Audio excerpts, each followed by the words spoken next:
আজকের খুতবায় আমি সূরাতুন নাহলের একটিমাত্র আয়াত নিয়ে কথা বলবো। সূরাতুন নাহল কোরআনের ১৬তম সূরা আর এটি ৭২ নম্বর আয়াত।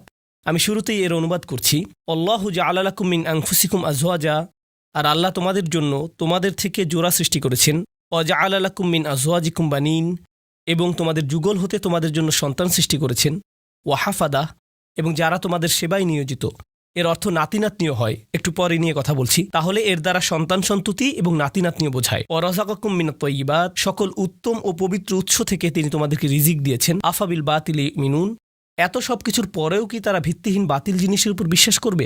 অবিনিয়ামাতিল্লাহি হুম ইয়াকফুরুন, আর আল্লাহর অনুগ্রহকে তারা অস্বীকার করবে। এই আয়াতটি মূলত আল্লাহ আযজা ওয়া জাল্লার পক্ষ থেকে একটা গভীর অর্থপূর্ণ বার্তা। আমি আশা করছি যে কয়েক মিনিট আপনাদের সাথে ব্যয় করব। এই সময়ে অন্তত আমরা আয়াতটির কিছু অংশ নিয়ে আলোচনা করতে পারবো, নিশ্চিতভাবেই সব কিছু না। কোরআনের বিভিন্ন স্থানে আল্লাহ আমাদের প্রতি তার অনুগ্রহের কথা জানিয়েছেন।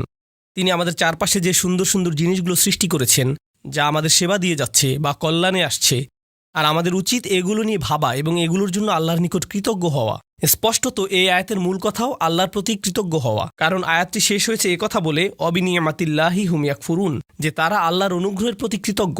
যদি এখান থেকে একটু পেছনে এসে লক্ষ্য করেন তাহলে বুঝতে পারবেন এই আয়াতে যা কিছু বর্ণিত হয়েছে সব কিছুর জন্য আমার আল্লাহর প্রতি কৃতজ্ঞ হওয়া উচিত। তাহলে স্পাউস, স্বামী এবং স্ত্রী, সন্তান, নাতি নাতনি ছাড়িয়ে আরও যারা আছে, একটু পরে এ নিয়ে কথা বলছি, আমার জীবনের সকল মানুষের জন্যই আমার কৃতজ্ঞ হওয়া উচিত। এটা তো দেখা যাচ্ছে বিশাল একটা চ্যালেঞ্জ, কারণ একটা আপেলের জন্য কৃতজ্ঞ হওয়া খুব সহজ, একটা গাড়ির জন্য কৃতজ্ঞ হওয়া খুব সহজ, কারণ গাড়িটা আপনি যা চান তাই করে। আবার খাবারের জন্য কৃতজ্ঞ হওয়া অনেক সহজ, কারণ এটি আমাদের সাথে সাথে পুষ্টি যোগায়। আপনার চাকরির জন্য কৃতজ্ঞ হওয়া সহজ, কারণ দিন শেষে আপনি বেতন পাচ্ছেন। কাপড়ের জন্য কৃতজ্ঞ হওয়া সহজ, এটি আমাদেরকে ঢেকে রাখে এবং ক্ষতিকর জিনিস থেকে সুরক্ষা দেয়। তো এমন সব জিনিসের জন্য কৃতজ্ঞ হওয়া খুবই সহজ, যেসব জিনিসের সুবিধা আমি তাৎক্ষণিকভাবে প্রত্যক্ষ করি, কিন্তু আমি বুঝতে পারছি না স্বামী, স্ত্রী, সন্তান এদের জন্য কিভাবে কৃতজ্ঞ হব। মানে বিষয়টা বেশ জটিল আকার ধারণ করতে পারে। সিরিয়াসলি, আপনি তাদেরকে দেখেছেন? তারাও আশীর্বাদ। আপনি আমার বাবাকে চেনেন, উনিও কি আশীর্বাদ? আমার বাচ্চাদের কখনো দেখেছেন? তারা কিভাবে আমার সাথে কথা বলে জানেন? তারা আমার জন্য অনুগ্রহ। এদের জন্য আমার কৃতজ্ঞ হওয়া উচিত। আমার জন্য আয়াতের অর্থ বলে দেওয়াটা খুব সহজ। এই যে আল্লাহ চান আমরা যেন কৃতজ্ঞ হই আমাদের স্বামী বা স্ত্রীর জন্য, সন্তানদের জন্য, নাতি নাতনিদের জন্য। প্রসঙ্গত এখানে আরও জটিল এবং মজার একটা ব্যাপার আছে। হাফাদাহ নাতি নাতনি অর্থে ব্যবহৃত হয়। প্রকৃতপক্ষে এটি হাফিদের প্রচলিত বহুবচন। হাফিদ একবচন মানে নাতি, বহুবচন আহফাদ এবং হুফাদা, যার অর্থ নাতি নাতনিরা। আর হাফাদাহ সম্পর্কে আত-তাবারি সহ অনেকে বলেন কুল্লু মান ইউইন ওয়া ইয়াখদিম, অর্থাৎ যারাই আপনার কোনো কাজে এসেছে, যাদের সাহায্য পেয়েছেন আপনার বৈবাহিক আত্মীয়তার কারণে, এমন প্রত্যেকে যারা আপনাকে সাহায্য করেছে বা যাদের সাথে আত্মীয়তার বন্ধনে যুক্ত হয়েছেন বিয়ে করার কারণে, তারাই মূলত হাফাদায়ের অন্তর্ভুক্ত। তাই অনেক আগেই মুজাহিদ শ্বশুরবাড়ির আত্মীয়দের হাফাদায়ের অংশ বলেছেন। তাহলে এই যে কোরআনে শ্বশুরবাড়ির আত্মীয়দের নিয়েও আয়াত আছে, কারো মনে যদি জিজ্ঞাসা থাকে এ নিয়ে, ব্যাপারটা আরো জটিল আকার ধারণ করে, কারণ শ্বশুরবাড়ির আত্মীয়দের নিয়েও আমাদের কৃতজ্ঞ হওয়ার কথা। কি সিরিয়াসলি? এই মানুষগুলোর জন্য এত কিছু সহ্য করার পর এদের জন্য কিনা আমাকে কৃতজ্ঞ হওয়া উচিত? এই কারণে যখন আমি বলি আমরা একটি আয়াত পড়তে পারি, অনুবাদ করতে পারি এবং সামনে এগিয়ে যেতে পারি, অথবা থেমে গিয়ে বলতে পারি একটু থামুন, কি এটা আমার ব্যাপারে বলছে? এটা নিশ্চয়ই অন্য কারো সম্পর্কে বলছে। তাদের নিশ্চয়ই এমন সন্তানরা আছে যাদের জন্য তাদের কৃতজ্ঞ হওয়া উচিত, কারণ তাদের বাচ্চারা ভালো। তাদের বাচ্চারা আমারগুলোর মতো নয়। তাদের জীবনসঙ্গী নিশ্চয়ই তাদের অনেক প্রশান্তি দেয়, আমার জীবনসঙ্গী নয়। আমারগুলো কেবল আমাকে দুশ্চিন্তা এবং কষ্ট দেয় আর তর্ক করে। তাদের কাছ থেকে শুধু এটাই পাই। তারা তো আমাকে কৃতজ্ঞ হওয়ার কোনো কারণই দেয় না। ওরা সহজে কৃতজ্ঞ হতে পারে কারণ ওরা আল্লাহর নিয়ামত পেয়েছে, কিন্তু আমার পক্ষে তো এই পরিবারের জন্য কৃতজ্ঞ হওয়া সম্ভব না। আমার জীবনে তো তাদের মতো শান্তি নেই। আল্লাহ এখানে এরকম কোনো ব্যতিক্রম তৈরি করেননি। প্রসঙ্গত তোমাদের যাদের ভালো সন্তান, ভালো নাতি নাতনি, চমৎকার শ্বশুরবাড়ি এবং অসাধারণ স্ত্রী আছে, তাদের উচিত কৃতজ্ঞ হওয়া। বাকিরা অনলাইনে অভিযোগ করতে পারো আর এই নিয়ে মিম বানাতে পারো। না, এভাবে কোনো পার্থক্য করা হয়নি। এটা সবার জন্য বলা হয়েছে। আমরা যদি ব্যাপারটা নিয়ে আরেকটু গভীরভাবে চিন্তা করি, নবীদের জীবনী অধ্যয়ন করলে আমরা দেখব অনেক নবীদের স্ত্রীরাই তাদেরকে কষ্ট দিয়েছেন। যেমন নূহ আলাইহিসসালাম, লূত আলাইহিসসালাম। কিছু নবীদের সন্তানেরা তাদের কষ্ট দিয়েছেন, যেমন নূহ আলাইহিসসালাম, ইয়াকুব আলাইহিসসালাম। তাদের সন্তানেরা কষ্ট দিয়েছেন। ইব্রাহিম আলাইহিসসালাম আশঙ্কায় ছিলেন যে তার নাতিরা বা ভবিষ্যৎ প্রজন্ম শিরকে লিপ্ত হবে, আর এটাই সত্য হয়েছিল ইব্রাহিম আলাইহিসসালামের বংশধরদের নিকট থেকে। তো এগুলো সবই বাস্তবতা। আল্লাহর চাইতে বাস্তবতা সম্পর্কে বেশি কেউ জানে না, আর সেই রবই এই আয়াতের শেষে আমাদের কৃতজ্ঞতা প্রকাশ করতে বলেছেন। তাই আজকের খুতবায় প্রথমে আমি আপনাদের কাছে ধাঁধার মতো প্রায় ব্যাপারটা বর্ণনা করতে চাচ্ছি। কিভাবে আমরা এর সমাধান করব? বা কিভাবে আমরা এর প্রকৃত অর্থ বুঝব? কারণ আল্লাহ আজ্জা ওয়া জাল্লা আমাদের আদেশ করছেন বা তিনি মূলত অভিযোগ করছেন যে আফালা ইয়াতাদাব্বারুনাল কুরআন আম আলা কুলুবিন আকফালুহা, তারা কি কোরআন নিয়ে গভীরভাবে চিন্তা করে না, নাকি তাদের অন্তরে নিজস্ব তালা পড়ে গেছে যে যদি আল্লাহ যা বলেছেন তা নিয়ে চিন্তা করতে অপারগতা জানাই এবং গভীরভাবে না ভাবি, তাহলে সম্ভবত আমার অন্তরে হয়তো এখনও কোনো তালা পড়ে আছে, হয়তো আমি মন দিয়ে বিষয়টা ভাবছি না, নিজের জীবনে এর বাস্তব প্রয়োগ ঘটাচ্ছি না, ফলে এর গভীর অর্থ আমি বুঝতে পারছি না। আমি দোয়া করছি আমরা তার আয়াত নিয়ে গভীরভাবে চিন্তা করার সময় তিনি যেন আমাদের সবার অন্তরের তালা খুলে দেন। এখন আসুন আমরা আবার আয়াতে ফিরে যাই, এর শেষাংশে একটু মনোযোগ দেই। তিনি বলেছেন আফা বিল বাতিলি মিনুন অবিনিয়ামাতিল্লাহি হুম ইয়াকফুরুন, তারা কি মিথ্যায় বিশ্বাস করবে? আশ্চর্যজনক একটা বাক্য, তারা কি মিথ্যায় বিশ্বাস করবে? এমন আয়াতের ক্ষেত্রে আপনি কল্পনা করতেন যদি আয়াতের শুরুটা শিরক বা মিথ্যা প্রভু নিয়ে হতো এবং বলা হতো যে তারা আল্লাহ ছাড়া অন্য কারো ইবাদত করে, এরপর তারা বাতিলে বিশ্বাস করে, এমন একটি জায়গায় আলোচনাটি যথোপযুক্ত ছিল। কিন্তু আলোচনাটি এরকম নয়। কথাটা এমন ছিল যে তিনি তোমাদের মধ্য থেকে তোমাদেরকে দিয়েছেন স্ত্রী, সন্তান, নাতি নাতনি, শ্বশুরবাড়ি, বড় পরিবার এবং যারা তোমাদের সহযোগিতা করে এসব, এবং তারপর বলা হলো এরপরও কি তারা বাতিলকে বিশ্বাস করবে? সুবহানাল্লাহ, এ কথাটা এখানে কেন? তো আরেকটা ধাঁধা, আমি একটা ধাঁধার উপর আরেকটা ধাঁধা যোগ করছি, তাই না? তারা কি মিথ্যায় বিশ্বাস করবে? এখানে মিথ্যার বিপরীত হলো সত্য, তাই না? আফাবিল বাতিলি ইউমিনুন অবিল হাক্কি হুম ইয়াকফুরুন, তারা কি মিথ্যায় বিশ্বাস করবে আর সত্যকে অস্বীকার করবে? কারণ মিথ্যার বিপরীত হলো সত্য। কিন্তু আল্লাহ সত্য শব্দটি বলেননি, বরং তিনি বলছেন আল্লাহর অনুগ্রহ। তিনি আল্লাহর অনুগ্রহ বলছেন এর পরিবর্তে। আর যদি আপনি আল্লাহর অনুগ্রহ শব্দটির বিপরীত শব্দ নেন নাকবা, তখন এর অর্থ দাঁড়াবে তারা কি কাঠিন্যতায় বিশ্বাস করবে? তারা কি এমন জিনিসের উপর ঈমান আনবে যা তাদেরকে কষ্ট দেয়, মাসায়েব? আর তারা কি আল্লাহর অনুগ্রহ অস্বীকার করবে? হয় আপনি সত্যের বিপরীতে মিথ্যা বলবেন, না হয় অনুগ্রহের বিপরীতে কষ্ট। অথচ আল্লাহ কিন্তু এভাবে বলেননি, তিনি এগুলোকে একত্রিত করেছেন। আর আয়াতের মূল অর্থ বোঝার জন্য আমরা এখান থেকেই শুরু করব। সচরাচর ভাষা ব্যবহারে আমরা কোনো শব্দের সরাসরি বিপরীত শব্দ ব্যবহার করি, দিন রাত, ভালো মন্দ, এগুলো সরাসরি বিপরীত। কিন্তু কোরআনে আল্লাহ মাঝে মাঝে একটু জটিল বিপরীত ব্যবহার করেন। তিনি এভাবে বলেন না যে এর বিপরীত বি, তিনি বিপরীত বোঝাতে এমন ভিন্ন আঙ্গিকে আমাদের চিন্তা করান যা একমাত্র তিনিই পারেন। এখানে আল্লাহ আপনাকে আমাকে শেখাচ্ছেন যে এ আয়াতে মিথ্যার বিপরীত হলো আল্লাহর অনুগ্রহ, সত্য নয়। আর আল্লাহর অনুগ্রহ মূলত সত্যের বিকল্প হিসাবে ব্যবহৃত হয়। এই ধারণাটি খুবই শক্তিশালী। সত্যের আরবি হলো হক, আবার হক এর অর্থ উদ্দেশ্যপূর্ণ। তাই হক অর্থ কেবল সত্য নয়, উদ্দেশ্যপূর্ণও হয়। যেমন আল্লাহ বলেন খালাকাস সামাওয়াতি ওয়াল আরদা বিল হক, তিনি বিশেষ উদ্দেশ্যে আকাশসমূহ এবং পৃথিবী সৃষ্টি করেছেন। এখানে উদ্দেশ্য বোঝাতে কোন শব্দটি এসেছে? সত্য, হক। সুতরাং হক শব্দের দুইটি দিক আছে। তো আসুন এই আয়াতটি এই দৃষ্টিকোণ থেকে চিন্তা করি। এই যে আমার অবাধ্য সন্তানেরা, আমার ছেলে আমার সাথে তর্ক করে, আমার মেয়ে আমার সালামের জবাব দেয় না, আমার নাতিরা আমাকে ভুলে গেছে, আমার স্ত্রী আমাকে কেবল অসম্মান করে, আর অন্যদের কাছে আমার দুর্নাম করে বেড়ায়। আল্লাহ বলছেন তিনি এই সব কিছুই দেখছেন, আর আমি দেখি সমস্যা। কিন্তু আসলে এরকম জটিল সম্পর্কের মধ্যেও একটা নিয়ামত আছে, আর সেই নিয়ামত বা কল্যাণ তাদের কাছ থেকে আসছে না। এই কল্যাণ কেবলই আল্লাহর কাছ থেকে আসে। তাদের কাছ থেকে শুধু কষ্ট আসে, কিন্তু সেই কষ্টের পেছনে যে প্রজ্ঞা, যে কল্যাণ আছে, তা শুধুমাত্র আল্লাহর পক্ষ থেকেই আসে। তাই আল্লাহ বলেননি অবিনিয়ামাতি হুম ইয়াকফুরুন, তিনি বলেছেন অবিনিয়ামাতিল্লাহি হুম ইয়াকফুরুন। তিনি নিয়ামাকে তার নিজের সাথে সম্পৃক্ত করেছেন। তিনি নিয়ামতকে যুক্ত করেননি তাদের সাথে, করেছেন নিজের সাথে। তাই আমরা এখন গভীরভাবে চিন্তা শুরু করা উচিত। পরিবারের ভেতর যত ঝামেলাপূর্ণ কথাবার্তা হয়, যত ঝামেলাপূর্ণ পরিস্থিতি আমাকে মোকাবেলা করতে হয়, সবগুলো নিয়ে। তাই আমরা একটু পেছনে সরে এসে আমাদের দৃষ্টিভঙ্গি বদলাবো নিজেদের পরিবার নিয়ে। কারণ এই আয়াতটি আমাদের বৃহত্তর পরিবার সম্পর্কেই। মূলত বেশিরভাগ মানুষের ক্ষেত্রেই যদি জীবনের কিছু নিয়ে অভিযোগ করার থাকে, অর্থনৈতিক বা স্বাস্থ্যগত ব্যাপার ছাড়া যদি তাদের জীবনে কোনো মানুষ নিয়ে অভিযোগ করার থাকে, সেই মানুষটি সম্ভবত নিজ পরিবারের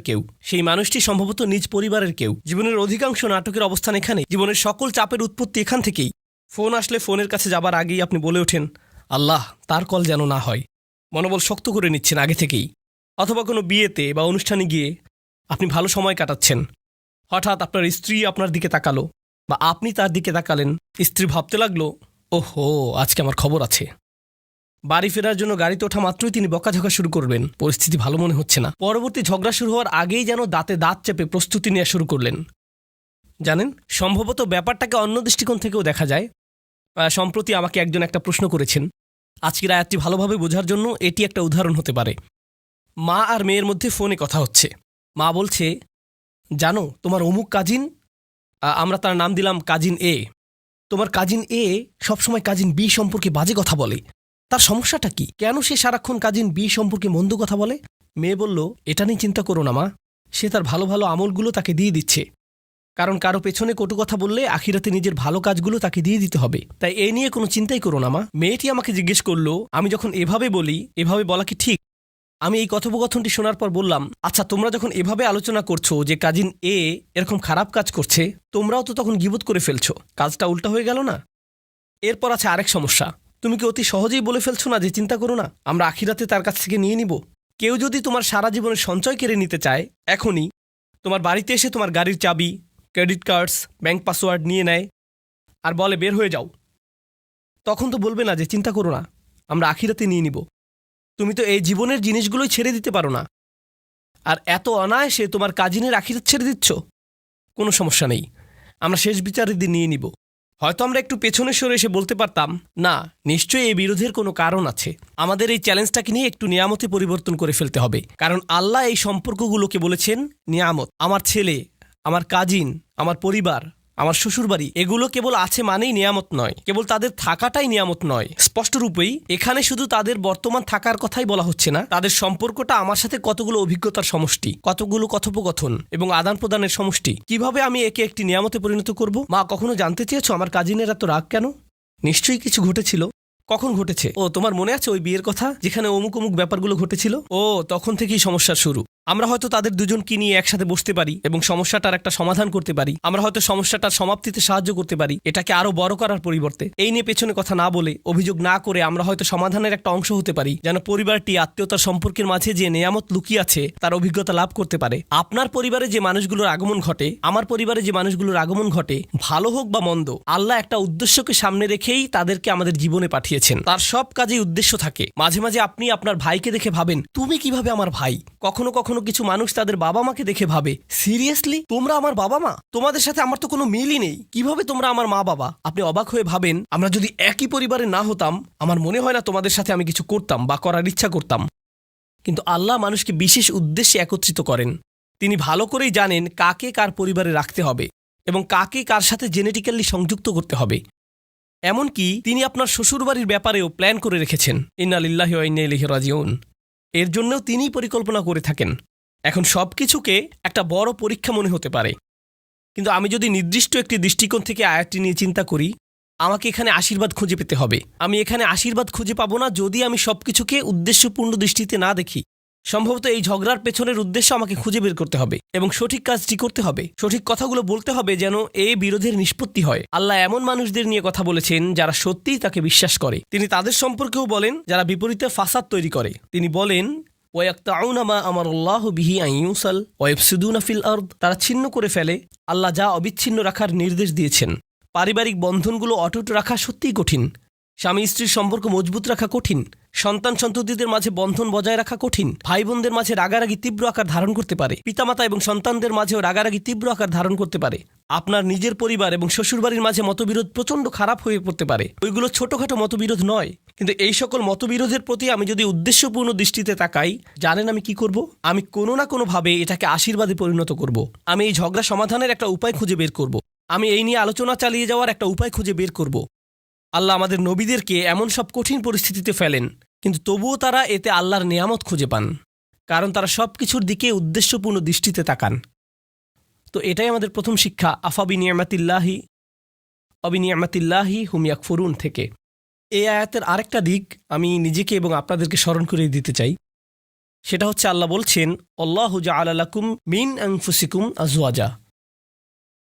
খুবই ভারী কিছু কথা। আল্লাহ কেবল বলেননি যে তিনি তোমাদের জন্য স্ত্রী দিয়েছেন। এটা অনেক সহজ হতো, আল্লাহু জাআলা লাকুম আজওয়াজা, আল্লাহ তোমাদের স্ত্রী দিয়েছেন, যথেষ্ট ছিল। কিন্তু না, আল্লাহু জাআলা লাকুম মিন আনফুসিকুম আজওয়াজান, আল্লাহ তোমাদের মধ্য থেকেই তোমাদের জন্য দিয়েছেন স্ত্রী, তোমাদের মধ্য থেকেই। এটা নিয়ে গভীরভাবে ভাবতে গিয়ে মুফাসসিরগণ চমৎকার কিছু কথা বলেছেন। এই আয়াতে তোমরা কারা? আপনি, আমি, আমরা মানুষ। আরবিতে মানুষকে ইনসান বলা হয়, যা উনস এবং ইস্তিনাসের সাথে সম্পর্কিত। মানে এটি মমতা, আন্তরিকতা, ভালোবাসা আর সৌজন্যতার সাথে সম্পৃক্ত।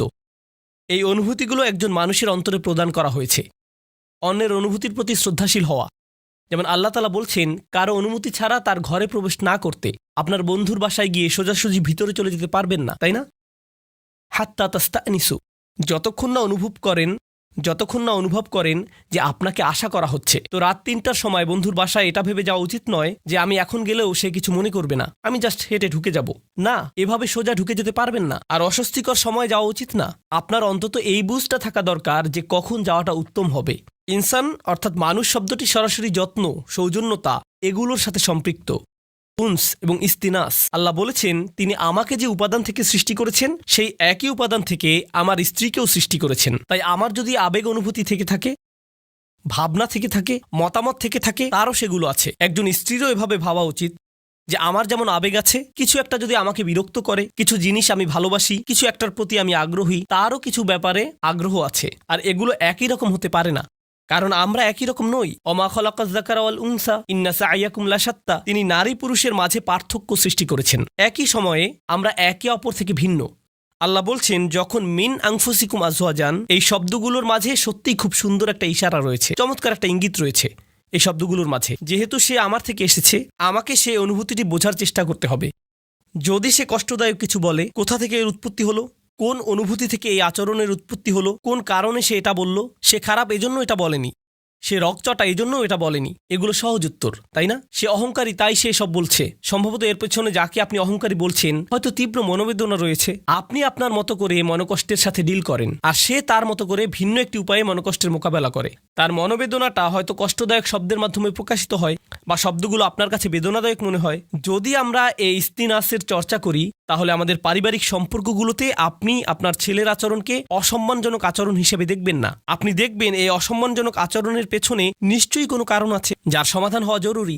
একটা দেয়াল তৈরি হয়েছে যা আপনাকে ভাঙতে হবে আপনার ভালোবাসা এবং সহানুভূতির মাধ্যমে, আর আপনাকে এটা করতে হবে উদ্দেশ্যপূর্ণ উপায়ে। বৃহৎ উদ্দেশ্যটা মাথায় রাখতে হবে। আল্লাহ এই মানুষগুলোকে, যাদের তিনি একটি পারিবারিক সম্পর্কে একত্রিত করেছেন, তিনি চান তারা যেন সংঘবদ্ধ থাকে। আল্লাহ চান তারা যেন তাদের প্রতিবন্ধকতাগুলোকে অতিক্রম করে। আল্লাহু জাআলা লাকুম মিন আনফুসিকুম আজওয়াজান ওয়া জাআলা লাকুম মিন আজওয়াজিকুম বানিনা ওয়া হাফাদা। এই আয়াতগুলোর আরো চমৎকার একটা দিক হলো আল্লাহ তোমাদের দিয়েছেন সন্তান সন্ততি, আল্লাহ তোমাদের দিয়েছেন শ্বশুরবাড়ির আত্মীয় স্বজন, নাতি নাতনি, অন্য মানুষেরা যারা তোমাকে সাহায্য করবে, তোমার উপকারে আসবে। আল্লাহ আজ্জা জাল্লা বলছেন সব শুরু হয়েছে আজওয়াজ থেকে, অর্থাৎ আপনি বিয়ে করেন, আর যখন বিয়ে করেন তখন অন্য একটি পরিবারের সাথে সম্বন্ধ যুক্ত হন। যেহেতু আরেকটি পরিবারের সাথে আপনি এখন সম্পর্কের বন্ধনে আবদ্ধ, একদিন হয়তো চাকরি হারিয়ে ফেললেন বা অন্য কোনো বিপদে পড়লেন, সে সময় হয়তো আপনার স্ত্রীর খালাতো ভাইয়ের এক বন্ধু আপনার বিশাল এক উপকার করলো। জানেন, এই যে সম্পর্কগুলো তৈরি হয়েছে, যেগুলোর মাধ্যমে আল্লাহ আপনাকে সাহায্য করেন, রিজিক প্রদান করেন, এমন সব উপায়ে যা ছিল অকল্পনীয় শুধু ওই আত্মীয়তার কারণে, কারণ ওই আত্মীয়তার মাধ্যমে কানেকশন তৈরি হয়েছিল। তো আল্লাহ আমাদের বলছেন এই সম্পর্কগুলোর দিকেও তাকাও। মানুষের সাথে যে সম্পর্কগুলো তোমাদের আছে আর তোমাদের জীবনে ওই সম্পর্কগুলোর প্রভাব, এগুলো সবই আল্লাহর প্ল্যান। তিনি এগুলো প্রদান করেছেন। যে মানুষগুলো আমার জীবনে এসেছে তিনিই সেগুলো প্রদান করেছেন। এর মানে এটা নয় যে সবাই সবসময় কাজে আসবে, এর মানে এটা নয় যে সবাই খুবই ভালো, কিন্তু এর মানে এটা যে আমাদেরকে সবকিছুর দিকে উদ্দেশ্যপূর্ণ দৃষ্টিতে তাকাতে হবে। এই উদ্দেশ্যটা সবার আগে মাথায় রাখতে হবে। এখন খুতবার শেষ অংশে আমি এই ধাঁধাটার কথা বলবো যা পুরোপুরি এখনো সমাধান করিনি। আফাবিল বাতিল ইউমিনুন, তারা কি মিথ্যাতে বিশ্বাস করতে থাকবে? এখানে এমনকি মিথ্যার কথা বলা হচ্ছে কেন? এই আয়াতটি হওয়ার কথা কৃতজ্ঞতা এবং অকৃতজ্ঞতা নিয়ে, কিন্তু আল্লাহ একে ঈমান এবং অবিশ্বাসের বিষয় বানিয়ে ফেললেন। ব্যাপারটা কৌতূহল জাগ্রত করে। তাহলে আমরা এখান থেকে কি শিখব? মূলত এখান থেকে আমরা শিখব আমার ঈমান, আমার বিশ্বাস সরাসরি এই ব্যাপারটার সাথে সম্পৃক্ত যে আমি কতটুকু কৃতজ্ঞ। আমি যত বেশি কৃতজ্ঞ আমার ঈমান ততই মজবুত। আমি যত কম কৃতজ্ঞ আমার ঈমান ততই দুর্বল। আমি যদি অসত্য ব্যাপারগুলোর প্রতি বেশি গুরুত্ব প্রদান করি, এখানে বাতিল মানে আমি আমার পরিবারের দিকে তাকালে সমস্যা ছাড়া কিছুই দেখি না। আমি শুধু দেখি এই মানুষগুলোর কারণে আমার জীবন এতটা কঠিন, তারা এটা করেছিল, সেটা করেছিল, অমুক তমুক করেছিল। আপনার মাথায় সবসময় তাদের বিরুদ্ধে অভিযোগের তালিকা ঘুরতে থাকে, যেন আপনার মাথায় এর বসবাস। সর্বদা কল্পনায় বারবার ঝগড়ার সময়টাতে ফিরে যান। আমার এখনো মনে আছে তুমি কি করেছিলে, আমার এখনো মনে আছে তুমি কি বলেছিলে। তাদেরকে আপনি ওই ঘটনাগুলোর আলোকেই বিচার করেন। এখন আপনি তাদের দেখেন আপনার সমস্ত কষ্টের মূল হিসেবে। তারা এখন এতটুকুতেই সীমাবদ্ধ হয়ে গেল। এটাই হলো বাতিল। যদিও তারা আপনাকে কষ্ট দিয়েছে, এর পেছনে রয়েছে আল্লাহর নিয়ামত। আপনাকে অবশ্যই সেই নিয়ামত আবিষ্কার করতে হবে। যদি তাদেরকে আপনার জীবনের অভিসম্পাদে সীমিত করে ফেলেন, যদি তাদেরকে জঘন্য মানুষে বা কষ্ট দেয়া মানুষে সীমিত করে ফেলেন, তারা মানুষ, তারা শয়তান নয়। কেউই ফেরেশতা নয় এবং কেউই শয়তান নয়। আল্লাহ ফেরেশতা এবং শয়তান সৃষ্টি করেছেন, তারা ভিন্ন ধরনের প্রজাতি, আমরা মানুষ। এর মানে কি জানেন? আমরা কখনো ফেরেশতার মতো ভালো কাজ করি, আবার আমরা কখনো শয়তানের মতো মন্দ কাজ করি। আমরা মানুষ, তাই কারো ভালো কিছু দেখে আপনি কখনো বলতে পারেন না এই মানুষটা শুধু ভালো কাজ করে। একইভাবে কারো মন্দ কিছু দেখে আপনি বলতে পারেন না এই মানুষটা শুধু মন্দ কাজ করে। এখন আমরা মানুষকে সীমিত করে ফেলি, বিশেষ করে আমাদের পরিবারে শুধু তাদের ভুল ত্রুটিতে সংকুচিত করে ফেলি, আর শুধু ওই ভুলগুলো দিয়ে তাদের বিচার করি। তখন আমরা একটি মিথ্যা বাতিল ভাবমূর্তি তৈরি করি তাদের সম্পর্কে। এর মাধ্যমে আমরা আসলে আল্লাহর একটা নিয়ামতকে অস্বীকার করছি। আপনি তাদের মাঝে ভালোটা লক্ষ্য করছেন না, কৃত ভুলগুলো কাটিয়ে উঠে ভালো হওয়ার সম্ভাবনাটা আপনি লক্ষ্য করছেন না। মানুষের পরিবর্তন সম্ভব, মানুষের উন্নতি সম্ভব, তাদের বিকাশ সম্ভব, কিন্তু আপনি বাতিলে বিশ্বাস করা শুরু করলেন। আর আল্লাহ এই ধরনের বাতিলের বিশ্বাসটাকে এই আয়াতে তুলে ধরেছেন। সুবহানাল্লাহ, কি অবিশ্বাস্য ছোট্ট একটি আয়াত, কিন্তু এটি পাল্টে দিয়েছে যেভাবে আমি নিজেকে দেখি, এবং এটি পাল্টে দিয়েছে যেভাবে আমি অন্যদেরকে দেখি। আমি এখন আর এই ধরনের কথাবার্তা সহ্য করতে পারি না। ও তোমার অমুক আঙ্কেল, ওনার কখনো পরিবর্তন হবে না। তোমার চাচাতো বোন, সে সবসময় এমনই থাকবে। এই মানুষগুলো আমি জানি, তুমি জানো না। আমার বাবা, ওনার ব্যাপারে আশা করে কোনো লাভ নেই, একেবারে আশাহীন। কাউকে এভাবে আশাহীন বলার আমরা কে? কারো ভবিষ্যৎ নির্ধারণ করার আমরা কে? আফাবিল বাতিলি মিনুন অবিনিয়ামাতিল্লাহি হুম ইয়াকফুরুন।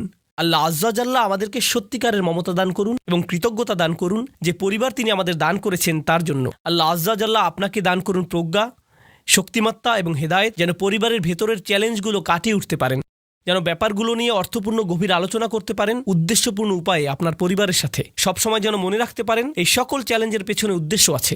হয়তো বাহ্যিক দৃষ্টিতে কঠিন মনে হতে পারে, কিন্তু এর পিছনে আছে আল্লাহর নেয়ামত। আল্লাহ আজ্জা জাল্লা আমাদেরকে ওই নেয়ামতটা দেখার সুযোগ দান করুন এবং যেন কখনো এটা অস্বীকার না করি। আল্লাহ আমাদেরকে তাদের অন্তর্ভুক্ত না করুন যারা মিথ্যা দোষারোপ করে তাদের প্রিয়জনদের যে ভুলগুলো তারা করেছিল তার জন্য, আর আমরা তাদের উপর তা আরোপ করি, আর তাদেরকে সেটা নিয়ে চিরকাল বেঁচে থাকতে হয় আমাদের ভুল অভিযোগ আরোপ নিয়ে। এই ভুলটাই ইয়াকুব আলাইহিসসালামের সন্তানরা করেছিল। তারা তাদের বাবার উপর ভুল একটি অভিযোগ আরোপ করেছিল, ইন্না আবানা লাফি দলালিম মুবিন, আমাদের বাবা বিভ্রান্তিতে হারিয়ে গেছেন, কারণ উনি ইউসুফকে বেশি ভালোবাসেন। উনি অন্যায্য, আমাদের বাবা অন্যায্য এবং বিভ্রান্ত, এটাই আসল কথা। উনি অন্য যা কিছুই বলেন, উনি এসব বলেছেন কারণ উনি ইউসুফকে বেশি ভালোবাসেন। আমি ওনার উপদেশ শুনি না, কারণ আমি জানি উনি পক্ষপাত দুষ্ট। আমি জানি এখন যেহেতু তারা ওনাকে পক্ষপাতী হিসেবে কল্পনা করে নিয়েছে, ওনার ব্যাপারে একটি বাতিল ধারণা এঁকে নিয়েছে। একই কাজ আমরাও আমাদের পরিবারের সদস্যদের সাথে করতে পারি। আমরা তাদের শরীরে একটি বাতিল স্টিকার লাগিয়ে দিতে পারি। এখন তারা যাই বলুক এগুলোর কোনো অর্থ নেই, কারণ আমরা ইতিমধ্যে মেনে নিয়েছি তাদের সব কথা সেই একই ভুল জায়গা থেকে এসেছে। তাই আমি দোয়া করি পরস্পরের প্রতি এমন করা থেকে আল্লাহ আমাদের রক্ষা করুন এবং আমাদের পরিবারগুলোকে একত্রিত করে তুলুন। আল্লাহ আমাদেরকে সাহায্য করুন যেন কাটিয়ে উঠতে পারি এবং সুস্থ হতে পারি ওই ব্যথাগুলো থেকে যা আমরা তাদের কাছ থেকে পেয়েছি, এবং তিনি আমাদেরকে যে নিয়ামত দান করেছেন তার জন্য যেন সত্যিকার অর্থে কৃতজ্ঞ হতে পারি। বারাকাল্লাহু লি ওয়া লাকুম ফিল কুরআনিল হাকিম ওয়া নাফা'নি ওয়া ইয়্যাকুম বিল আয়াতি ওয়া যিকরিল হাকিম।